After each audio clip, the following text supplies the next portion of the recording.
Welcome to another episode of the Go Reflect Yourself podcast. There's a lot of, let's just say, controversy with alcohol and its effects on our bodies and our brains, which, as you know, if you've been a prior listener, brain health is extremely important to me. And there has been quite a bit of research done on some, I'll say this with clarification, some positive effects to alcohol, memory, and brain health. However, extensive research on the consumption of alcohol and how it affects and deteriorates the brain, causing not just brain health issues, but lifestyle choices and issues leading to things like guilt and shame and regret and addiction and so much more. On this episode of the Go Reflect Yourself podcast, my amazing guest, Kay Allison, will talk us through how to create an alcohol-free life that is joyful, interesting, and vital. So stay tuned to this episode. Hi there, my name is Heather J. Crider, and I welcome you to the Go Reflect Yourself podcast. I'm here to bring you real, practical, brain-based strategies helping you transform your life one thought at a time. Working hard and staying busy will only get you so far. To truly become happy, content, and who you're meant to be, you have to move beyond physical capacities and look from within, allowing you to overcome those obstacles and barriers. My mission is to help inspire you to take massive action to transform your life, all starting from the inside out. I invite you to watch or listen to this podcast and share it with others who you feel can also benefit from it. I invite you to join my free Facebook group, Beat Burnout. That's where we provide more practical neuroscience and mindset strategies, helping you reduce stress, anxiety, and overcome overwhelm. Thank you so much for being here.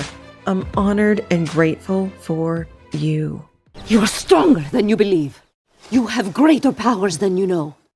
Okay, give me just a moment to introduce today's amazing guest. In 1999, Kay Allison was a senior vice president at a global ad agency and a single mom as her drinking escalated to the point that she went alcohol-free. Since then, Kay has increased her income 6 times, met and married a man she's still crazy about after 21 years. She helps Fortune 200 companies generate $2 billion in new revenue, adopted a child, written 2 books, invented 4 successful businesses, traveled the world, and moved to her dream town. Most importantly, however, Kay is happy, and she's happy with herself. She's an executive coach, a healer, and a clairvoyant. She lives in a pine forest and meditates by a waterfall every morning, which just sounds so delightful. And she truly lives a juicy AF life, which means alcohol-free life. So, Kay, welcome to the Go Reflect Yourself podcast. I'm delighted to be here. Thanks so much for the invitation. I'm delighted that you said yes and that you're here with us to share all your juicy goodness with us. I just want to jump to society.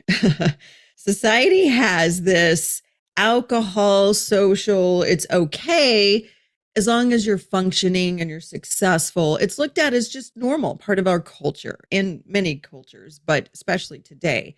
But with certain realm of success, there's a lot of confusion, and then comes the shame and the guilt and confusion. And obviously there's a lot of miseducation on how consumption really does affect our lives.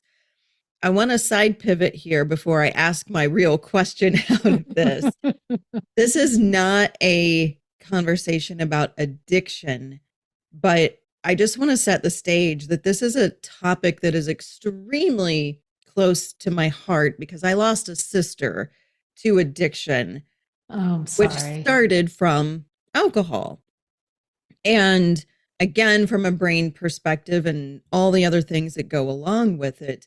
And clearly, this is not about addiction and going down that path, but I just want to set the stage that that's an underlying part of some of the society guilt and shame is as long as you're not there, as long as you're not in that bad of a state, you're probably okay. That's what a lot of people feel.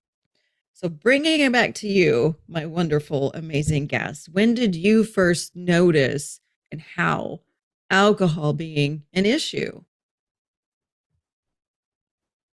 I think I knew from early on that the way my body responded to alcohol was maybe different than other people's. I didn't seem to have an off switch once I started drinking. All I wanted was more. And where some people could have a sip of wine or walk around with a red solo cup full of beer and kind of nurse it for the whole night, that was pretty much never me. I think the problem with our culture's narrative is that it puts the blame on the human being for having a problem with alcohol rather than just acknowledging that alcohol is a toxic substance that has some effects that we like, and it is addictive. It just Mhm. is addictive because of the way it rewires your neural circuits. Yeah. I love, But it's not a personal failing. yeah. It is not a personal failing. It is a biological phenomenon that some people just respond to alcohol the way I did, Yeah. and some people don't. But either way, there are consequences to your biology and your mental state when you drink. Absolutely. And what did you say? And again, you can disclose what you're comfortable with, especially younger adults. I mean, I have an 8 or almost 18-year-old daughter right now, and that's really one of the things is when you're a kid and you're going into college and alcohol's this like hidden secret that you're supposed to be cool if you drink, and there's all these pressures with it. But like you said, there are some of the effects that we just like. We like where it takes us. We like where it takes us out of as well. We like, Oh, for sure. I mean, there's so many things here. So for you, you said you noticed it and you felt it. You knew it was different. You knew it had a different effect on you. Did you like who you were when you were drinking? I felt when I was drinking that life was more colorful and magical and full of possibilities. I Yeah. grew up in a family that was very quiet and studious. They were all teachers and scientists. And I joke that my mother's house was 50 shades of beige.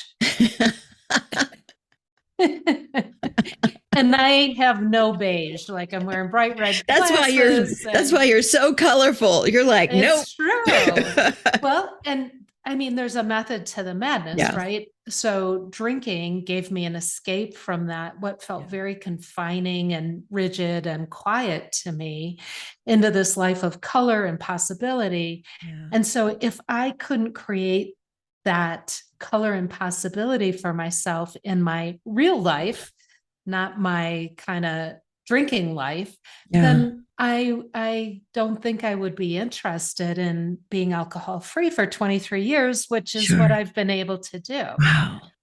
That's amazing. So 23 years. And we're going to go back to that because I think that's a very, very important thing. But to stay on this particular point of the subject, when you were in those states and looking at possibility and looking at, this is kind of a alternate version of you, of someone you really desire, but in the alcohol free world, at least at that time, you weren't able to become that person. So on alcohol, did you then, when you were not drinking, did you have the guilt, the shame, the I shouldn't be doing this, there's something wrong? How did that affect you? When I was newly sober, I walked into a recovery meeting and there was this gorgeous woman who was telling her story. She was dressed in designer clothes. She was perfectly groomed and she was whip smart and so articulate. And she told this story about being in her living room at 3 a.m. with her husband, her boyfriend, and the police. And she thought this was perfectly natural and normal. And she threw back this mane of curls and she laughed and laughed and laughed. And at the time, I was buried in these layers of shame and remorse and regret and embarrassment and denial, all wallpapered over with nothing to see here, ma'am, pass on by. Yeah. And I remember being viscerally shocked by her embodiment of freedom and sparkling aliveness. And that's really why I now have created a book and I've created courses and a community for women because I want to do that same thing.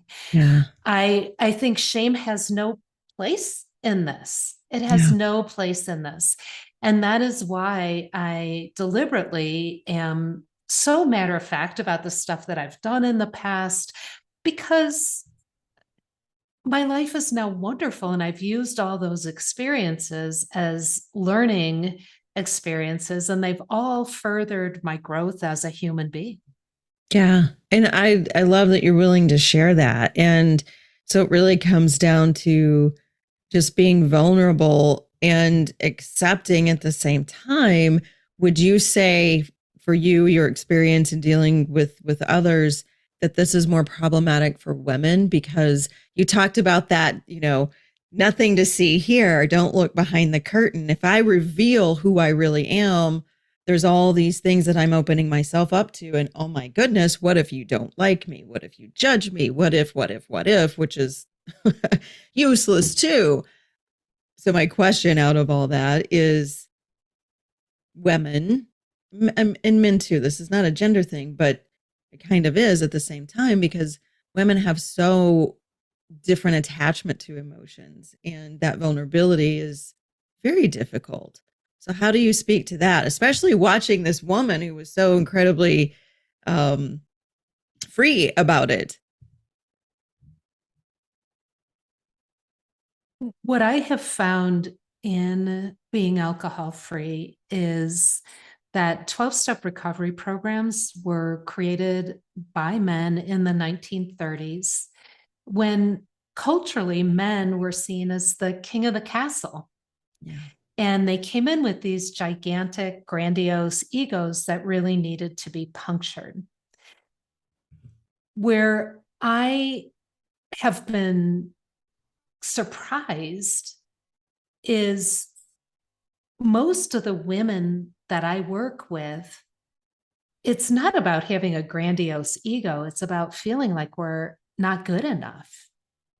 We feel like we're not thin enough, or we're too young, or we're not enough that, or we're too much of something else.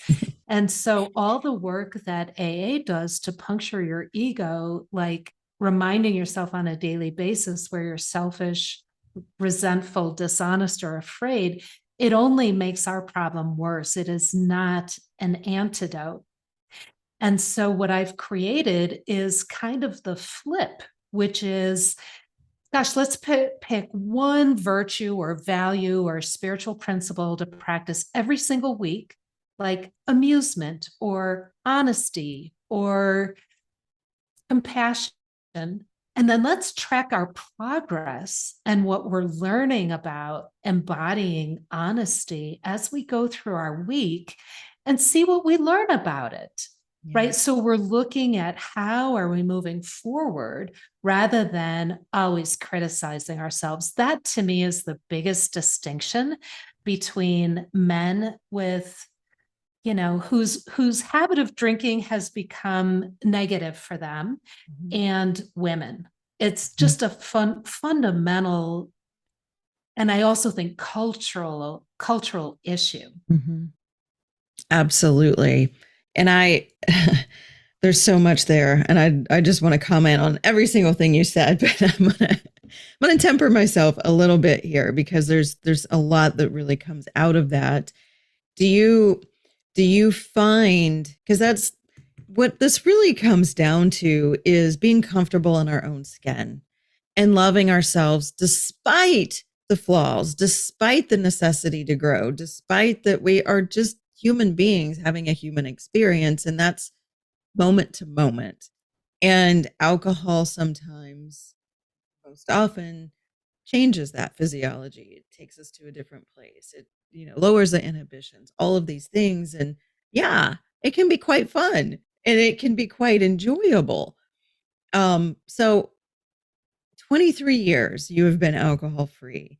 Do you mind sharing what was that final decision? Because a lot of people, let's just put this on the table and be very honest. A lot of people are going to hear this or watch this and say, that's great, but I don't have a problem. Or that's great. This doesn't really affect me that way. Or I enjoy alcohol. I enjoy socially. I enjoy, good wine or good tequila or good scotch or whatever. It's not a problem. So I'm asking a lot here, but I'm curious how you would answer that. And what was your final flip of saying 23 years now? I think the news flash here is that alcohol consumption actually increases anxiety. As little as 7 drinks a week, when you drink regularly, actually baseline increases your anxiety level. And it's a miracle of our bodies. It's the same phenomenon that makes us shiver when we're cold and sweat when we're hot. Puts us into homeostasis, right? A survival zone where we're comfortable. And the same thing happens with alcohol. When your body comes to expect that you're going to drink, because it relaxes us and it slows our system down, our body automatically expects that to come and ratchets up the anxiety. So when the alcohol comes in, you don't get so relaxed that you forget to breathe and your heart forgets to beat. And I did not understand this, but I was baseline super anxious most of the time. That is when I wasn't depressed. I kind of ping-ponged back and forth. And I also was baseline more impulsive. And I have come to learn that, yes, it actually rewires your neural circuitries with as little as 7 drinks a week so that you're more impulsive and not just when you're drinking. Yeah. And so what happened for me was the chasm between how I was when I drank and who I thought of myself as being became undeniable. The last night that I drank, I had thrown a party for myself that I couldn't afford. And I had 40 friends in, and I was going to drink Diet Coke so I could be present, with my friends. And about 10:30, I was offered a glass of champagne, one too many times. And I thought, oh, one won't hurt. And then my older kids, who were then 9 and 15, had to help me get undressed and into bed. And I was done. I was just done. That's not who I am. And the disparity between how I was behaving and who I truly am was undeniably different. And no more. Now, when it comes to my kids, no more. Yeah. How did that make you feel in that realization from both perspectives? Because that's very eye-opening to kind of from an outward perspective see yourself going through that behavior and having look at your children watching you. How was it going through that and then kind of shifting and this outer, I'm assuming that's how it would be for me if I'm witnessing this. It's like an outer body experience of this actually happened. What the actual F? I mean, seriously. How was that for you? The good news for me was, in addition to waking up with anxiety and remorse and shame, I also had a good, clear dose of clarity. And that's what inspired me to be done. And it was like a switch flipped and I was done. And I haven't had a drink since. Any temptation for a drink or what? How has I'm that sure been? that over the years, there have been times when, I've been on a plane and the guy next to me has a red wine and I think, oh, that smells good. But really, no. Like I was just done.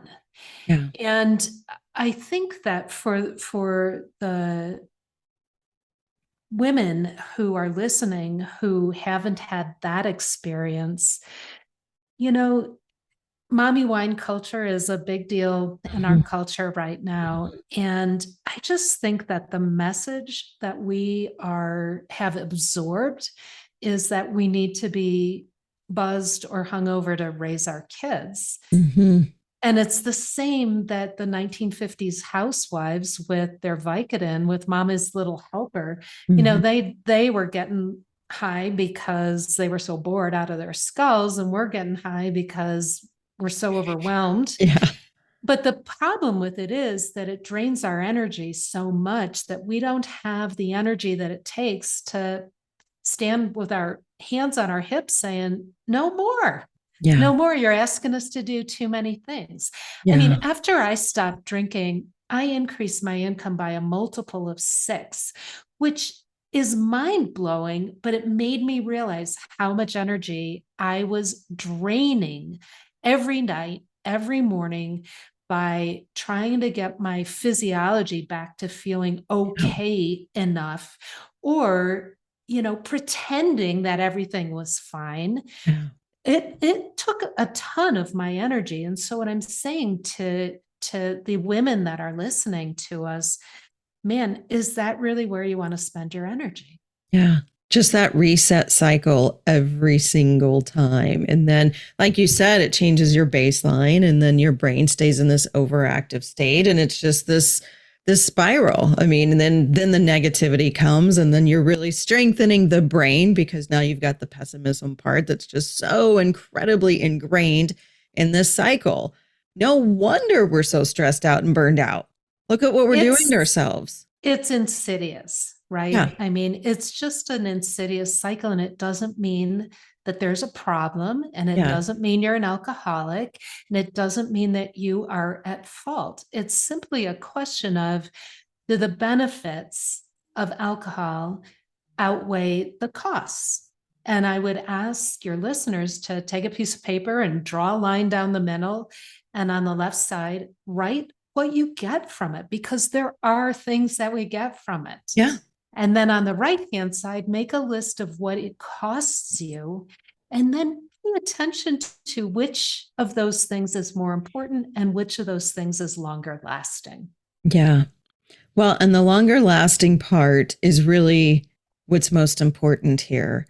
And so that's really, I mean, you just said it. You had 6 times your revenue. You've done all these amazing things. You live this life now that is a dream life and fulfilled. So the alcohol-free part of this that you're attributing, explain how you feel that the alcohol-free has been able to benefit and impact not only you, but the women that you serve now too. Freedom from alcohol, that anchor that was draining all my energy, has given me the freedom to create this life that is ideal for me. I have no idea if this is anybody else's dream life, but it's mine. Mhm. And it's taking all of that energy that was getting dragged down and repurposing it into a way that has created a lot of freedom in my life as well. I feel like all of the things that I've had to learn to stay regulated and stay, have some equanimity with all of the stuff that happens to all of us, has enabled me to live a really spiritual and principled, very attuned life, because I've kind of had to. I've had to find other things besides alcohol to Mhm. allow me to deal with moving and kids growing up and kids being ill and my dad Mhm. dying, and like all the Mhm. stuff that we deal with on a daily basis. Mhm. And those are the things, like, that's what's really transformed my relationship with myself and my ability to be comfortable in my own skin. Oh, I love that, Kay. And I'm just beaming because One of my taglines is discover and become your who. We are who we are right now because of our choices in our past and our history. Doesn't mean anything's wrong with us. It doesn't mean you're broken or bad or you should have any guilt or shame around it. It just simply means discover who you are, learn who you are, learn what you like, learn what you don't like, and become who you want to become.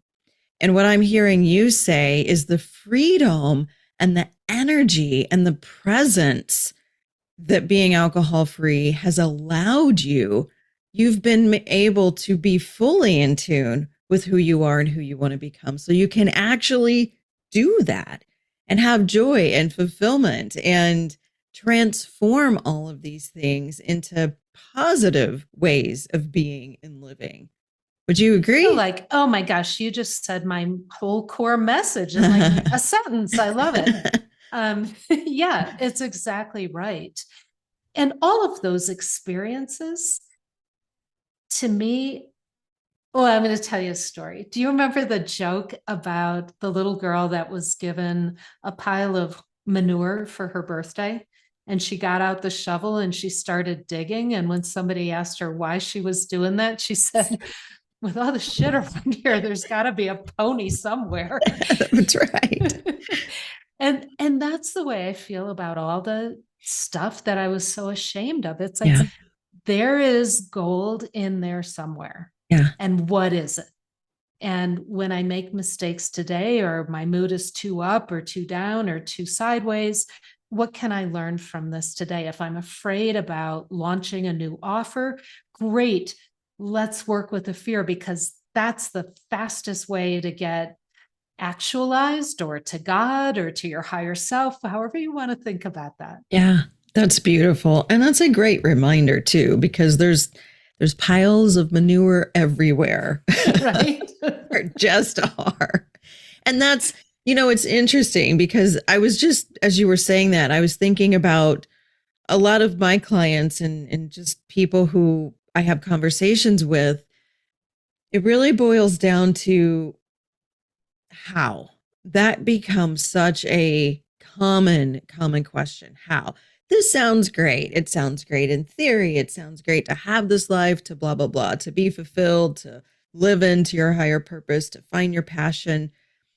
But it's always because of the scarcity, the lack, the unworthiness, the confidence concern. There always then becomes the yes, but how? That's great, but how? What do you say to that to help somebody pushing through that moment that really that's when fear and all of those other emotions of lack and self-worth really are taking over at that time?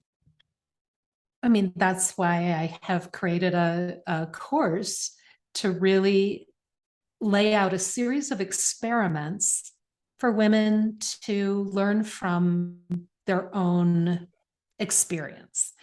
AA has steps, but I have experiences and experiments. And one of them really is about taking stock of what is my drinking giving me and what is it costing me. I also ask women to go through all the key areas of their life, their health, how they feel about their body, their relationships, their money, their career, their education, their community, their play, their social, I have a list of 13 of them, and to really rate on a scale of 1 to 5, how satisfied are you? Mm-hmm. Yeah. So really starting with a clear assessment, but the real pivot change comes from identifying our old stories. I'm not good enough being chief among them. And then for each person, really creating an antidote or a custom prescription, if you will, of values that are the antidote to that kind of poisonous story that we tell ourselves. So what I've found with my I'm not enough or I'm way too much is compassion and rigorous honesty and focusing on other people, being of service. And that's my custom prescription for this old story that I used to have. And every time my brain goes to, oh, you're not good enough, in whatever its lovely permutations face me each day, I redirect. And for the last time, redirect my attention onto how can I be compassionate? And is what I'm telling myself actually true? Is it actually true? That's amazing. And there's so much synergy. I mean, everything that you're talking about is completely in alignment of my program, and obviously a lot of the things that we talk about here on Go Reflect Yourself, because at the end of the day, that's what it comes down to, is having the awareness and the courage to being able to ask yourself, look in the mirror, have some honest conversations, because it might not be as scary as you think. You might actually uncover a few things that you like, and that's a good thing too. I also have learned that I'm not good enough story is also part and parcel of our culture today.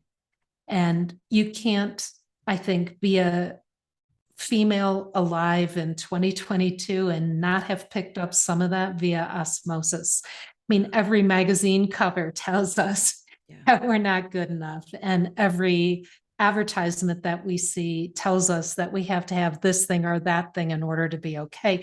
And hey, I was a marketing person for 20 years. I was complicit. I'm very sorry. Now I am making, my amends for that.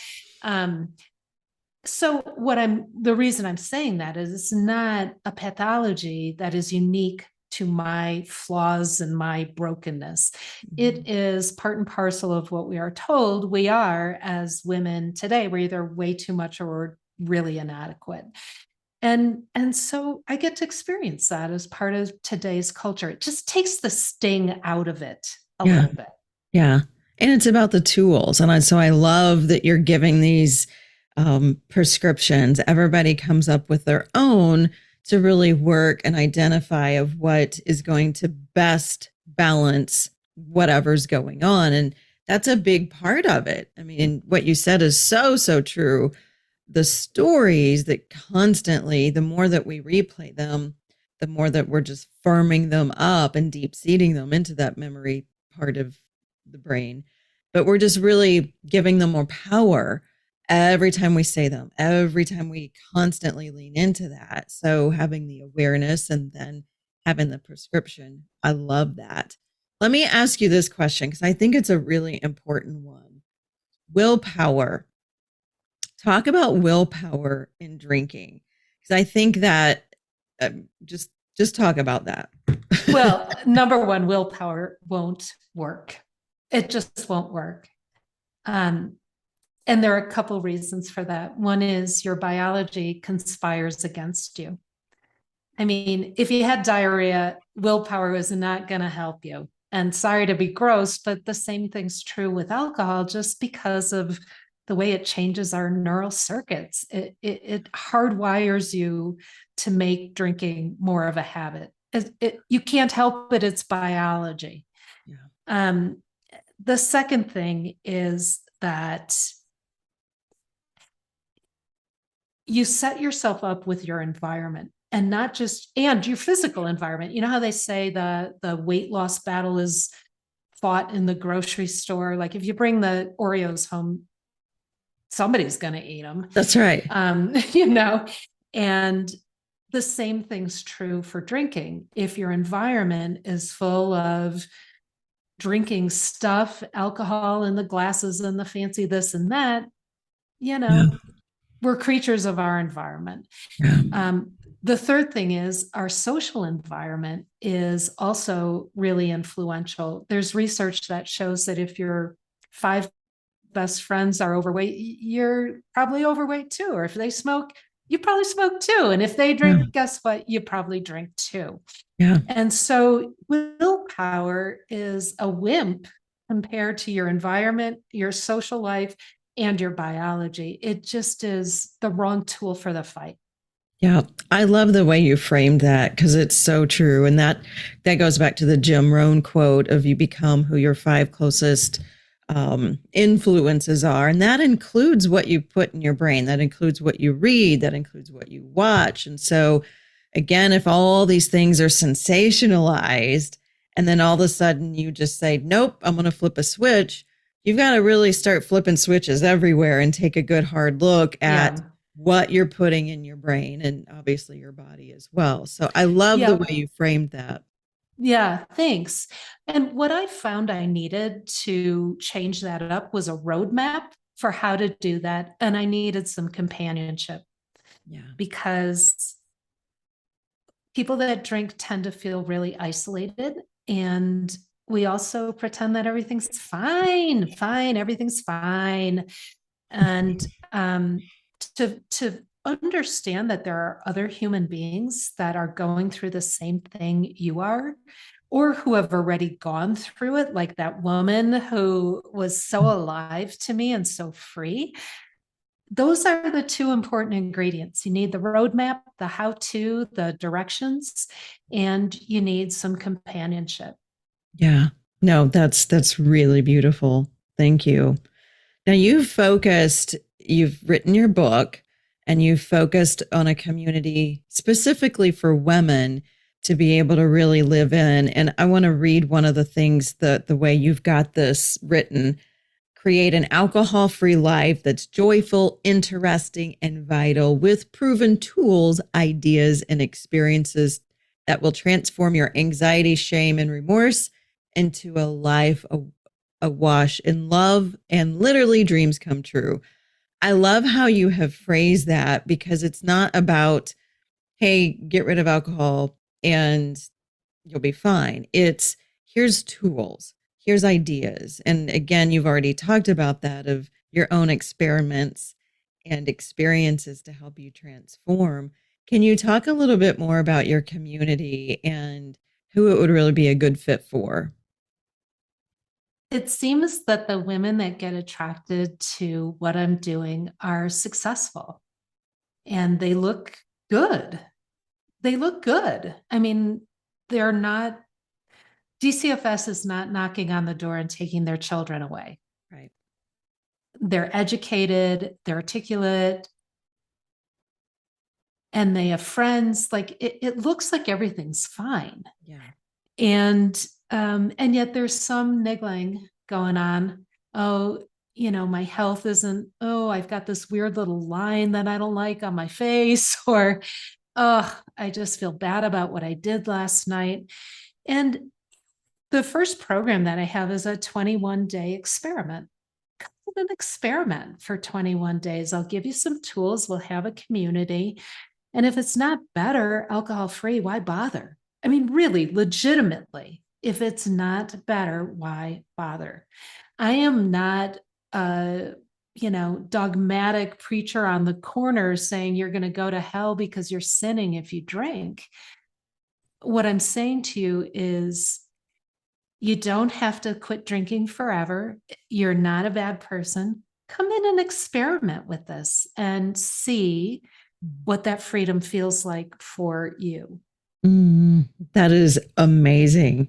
I think that puts it in a really great frame for people because this is what's best for you. And if you want to just take a taste test, sort of speak, and see what it feels like, see where you're at, just see what you need. Why? I really like how you put that, the 21-day experiment. That's a really great way. Yeah. I mean, this is the way that I've worked with women for 22 years. When someone comes to me and says, oh, I really want to develop a meditation practice, I say 30 seconds a day for 21 days. 30 seconds. Like, let's make the goal so teeny here, but so consistent. And then let's talk in 30 days and you tell me what's working and what isn't. Right? It's little baby steps. Our amygdala just goes nuts when we think we need to make a big change. Yeah. And so what I've learned is these teeny little baby steps that are so minuscule that they're laughable. Meditate for 30 seconds. Are you kidding me? Yeah. Right. But that keeps your amygdala quiet enough that you can tiptoe around it and actually start to make some change without getting flooded with fear. Yep. And I just want to pull that thread a little bit more. The reason just for people who might be wondering, is because when your brain gets used to something, it's whatever the habit is. It doesn't matter if it serves you, if you like it, if you don't, the brain doesn't like change. Because what you're talking about is that comfortability, no matter if it's good or bad. So once you start taking that predictability away, that's when it starts freaking out. So that's why you're talking about these micro doses and micro steps, because then you're slowly starting to create a new pathway and a new habit where then you slowly change the predictability where then it's comfortable. And that's why willpower doesn't work. That's why ripping a Band-Aid off immediately and just pushing through, that's why that doesn't work. And that's why people really feel so overly emotional when they really try to make big changes in their habits, because the brain is working against you, even though it might be a habit that serves you so beautifully and you desperately want it to work. The brain's going, hang on a second. You're changing my pattern. I don't like it. I'm going to resist. There's nothing wrong with you. And that's why I wanted to say all of that. There's nothing wrong with you. That's why it's so important to understand the biology just a little bit. It's important to understand. I loved that. I'm so glad I know that. The micro steps are huge. So I love that. Kay, I know we could sit here and talk for a really long time, and this has been an incredibly empowering conversation. And I really, really hope that whomever is listening to this can have a couple takeaways to really understand you're brilliant, you're wonderful just the way you are. Let's just help you be a little bit more fulfilled and joyful and vital at the same time. Are there any parting thoughts or words that you really want to leave us with today? I think the question that I would invite the listeners to ask themselves is, do you like your habit of drinking? Do you like everything about it? And if the answer to that is wholeheartedly yes, fabulous, rock on, my dear. And if your answer to that is, there are things about it I don't love, I would invite you to try a little experiment. That's awesome. That's pretty darn simple too. And so reaching out to you, if anybody wants to jump in with you and have a little 21-day experiment, how might they do that? Go to juicyaf.life/21, just the numbers 21, juicyaf.life/21. And there will be a page where you can sign up. And my book is coming. You can also at that same website sign up to pre-order my book, which comes out January 10th. That's awesome. Well, I look forward to that myself. And we will have all these links in the show notes. So if you want to grab the links, just go to the show notes. They'll be there. But everything is Juicy AF, which is, I think, amazing. Kay, I am so thrilled and just honored and grateful for you that, number one, that you've had the courage to be vulnerable and honest and say, hey, this is what I went through. This is what worked for me. Let me share and see how I can help you. And thank you for that, because it's very empowering. And I'm just so grateful that you have spent this time with me and to share your juicy goodness with everyone else. I so appreciate this conversation. I really, really enjoyed it. And I hope that I've been able to be helpful to at least a few people. I'm certain of that. Thank you so much, Kay. My pleasure. We all like to escape ourselves and our everyday lives from time to time, and it's healthy to do so. But what habits do we have that become unhealthy and can even be harmful? Often unhealthy habits just happen and become part of our unconscious lives, and we don't realize it. The need to escape our reality rather than to embrace being with ourselves is a pretty telling sign that something might be going on, and we often aren't aware to even notice. So Meditation is a great way to learn how to go deeper into your life rather than escape from it. But meditation can also be a challenge to figure out. And how do you do it? And how do you break these unhealthy habits or even have some awareness?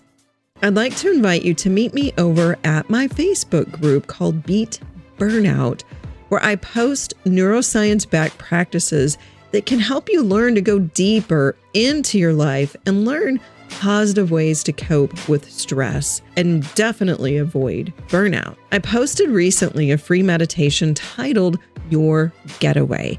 This meditation is a great way of learning how to create a healthy getaway that can help you cope and be kind to yourself, even during times of stress and overwhelm. I hope to see you over there at the Facebook group Beat Burnout. I'd like to ask a favor of you, and please take a moment to rate and review this podcast. It will do me a great favor and help me get this material in front of more people. Also, feel free to share with someone you feel could benefit as well. Thank you so much for being here with me today.